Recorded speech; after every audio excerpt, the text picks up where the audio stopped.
Olá! Hoje vamos comentar os versículos 22 ao 36 do capítulo 8 do livro dos Provérbios, a eternidade e a importância da sabedoria.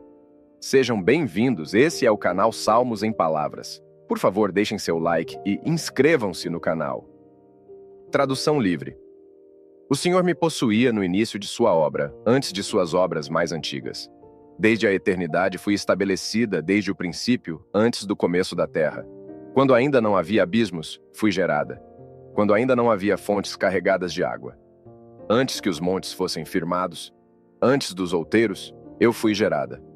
Ainda ele não tinha feito a terra, nem os campos, nem sequer o princípio do pó do mundo.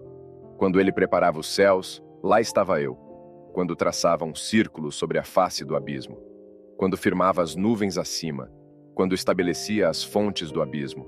Quando fixava ao mar o seu limite, para que as águas não transgredissem a sua ordem, quando estabelecia os fundamentos da terra. Eu estava com ele como arquiteta. Era cada dia as suas delícias, alegrando-me perante ele em todo o tempo, rejubilando-me no seu mundo habitável e achando as minhas delícias com os filhos dos homens. Agora, pois, filhos, ouvi-me, porque felizes são os que guardam os meus caminhos. Ouvi a instrução e sede sábios, e não a rejeiteis. Feliz o homem que me ouve, vigiando diariamente as minhas portas, esperando as ombreiras da minha entrada. Porque o que me encontra, encontra a vida e alcança favor do Senhor. Mas o que peca contra mim violenta a própria alma. Todos os que me odeiam amam a morte. Nesta passagem, a sabedoria continua a ser personificada e descreve sua origem e importância. A sabedoria afirma que foi possuída pelo Senhor no início de sua obra, existindo desde a eternidade, antes mesmo da criação da terra. Ela foi gerada antes dos abismos e das fontes de água, antes dos montes e dos outeiros, antes que a terra e os campos fossem formados.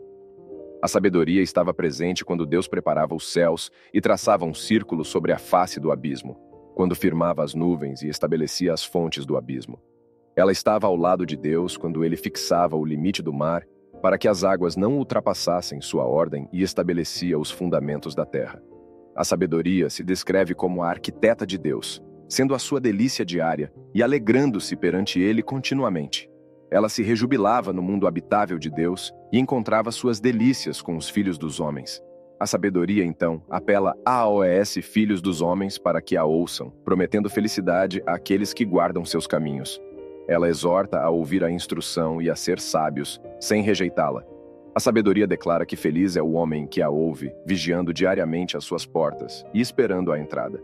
Encontrar a sabedoria é encontrar a vida e alcançar o favor do Senhor. No entanto, pecar contra a sabedoria é violar a própria alma, e todos que a odeiam amam a morte. Assim, a passagem enfatiza a preexistência da sabedoria, sua importância na criação e os benefícios de segui-la. Obrigado, e fiquem com Deus.